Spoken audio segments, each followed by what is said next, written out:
11th standard 2.3 there is another sky. What do you mean by there is another sky? एक और आकाश. Okay एक और आकाश. इसके poet कौन है? Emily Dickinson. 1830 इनका बॉर्न है, 1886 इनका डेथ है. Yes, is an American poet of the 19th century. She lived a lonely life. अकेले की ज़िंदगी जीती थी. Most of her poems are motivational and philosophical. इनकी सारी पोएम में मोटिवेशन भरा है और फिलोसॉफी भरी है.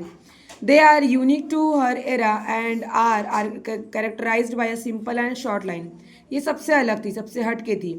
She often used slant, rhymes and unconventional capitalizations and punctuations. Her poems are poems, slams and hymns of life in all its shades. There is another sky. एक और आसमान, एक और sky. इस तरह से कहा गया है. Is an inspirational poem. ये एक inspirational poem है. With message of never say die. जिससे आप ये कह सको कि कभी मरना नहीं है, हमें मरना नहीं है और ज़िंदा रहना. क्योंकि आपकी लाइफ में अगर प्रॉब्लम्स आ रही हैं तो उसके पीछे उसका सॉल्यूशन भी आता है. और अगर एक दरवाजे बंद होते हैं तो कई सारे दरवाजे खुल जाते हैं. इसका यही कहना है. It is the Petrarchan sonnet with an octave and sestet. The poet is communicating to her brother. ये जो पोएट है ये अपने भाई से बात कर रही है through a letter. She encourage her brother. अपने भाई को इनकरेज कर रही है not to get depressed under any circumstance.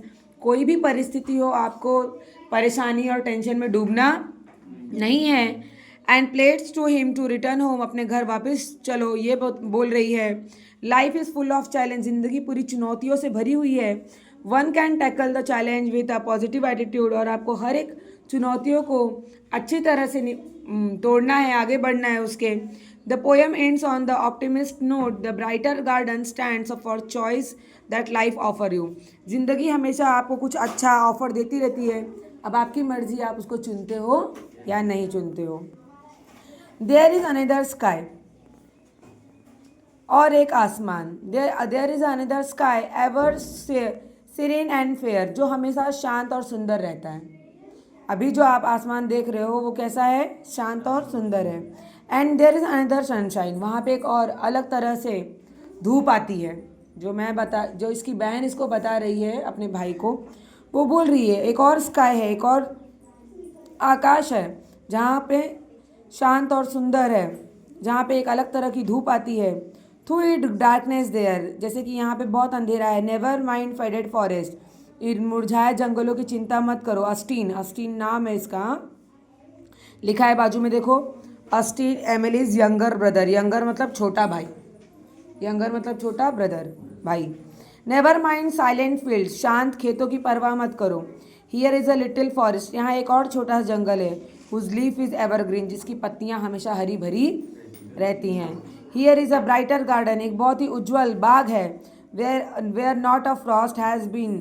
जहाँ पे कोई भी पाला नहीं पड़ा है, मतलब बर्फ़ नहीं गिरी है, ठंडा नहीं हुआ है वो.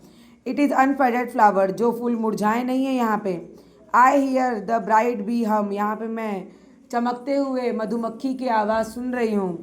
प्रीति माई ब्रदर. प्रीति मतलब प्यारे, मैं सुन रही हूँ आपकी आवाज़ मेरे भाई. इन टू माई गार्डन कम. आ जाओ मेरे गार्डन में. एक और गार्डन है जो तुम हो, जहाँ तुम्हारी मुसीबतों की छाया है, जहाँ मैं बता रही हूँ ये खुशियों की छाया है. आ जाओ यहाँ पे. समझ में आया आपको? यहाँ पे सारी मीनिंग भी दिया है. सीनरी पीसफुल काम.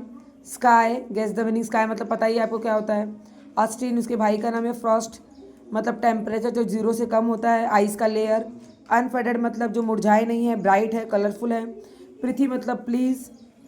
The poet depict the different. Garden मतलब discuss about the with your partner. Okay, आपको ब्रेन स्टॉर्मिंग भी घर पे करनी है होमवर्क में, और कुछ डाउट है तो पूछना है.